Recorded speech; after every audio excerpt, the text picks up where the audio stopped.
Well, to hear of it in that, midtown, we don't really hear of shootings in that area. Yeah, they happen every once in a while, but for it to be such a secluded area, it definitely rose some questions. And these are some of the things from the surveillance video that the police had, because one of the other things you need to keep in mind about this area is that this is probably one of the most intensely video surveilled areas in the world, because there's cameras not just from the NYPD on stop signs and stop lights.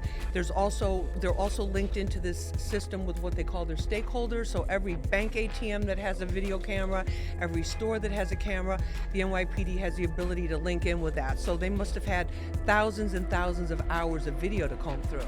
When he went to Central Park, I think that also made a lot of people perk up and think, all right, was this thought out when he went into Central Park thinking that he wouldn't be caught? It would kind of throw off some officers as he was going on his escape route. Absolutely. And then there was an e-bike, the e-bike that he jumped on.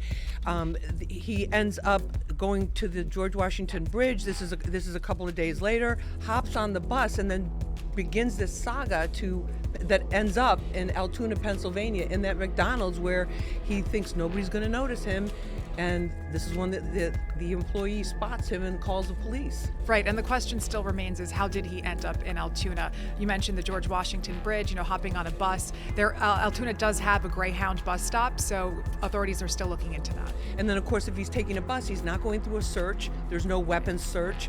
There's a much less, just less security in general, and he can travel much more anonymously. And you can pay with cash, too, at the stop.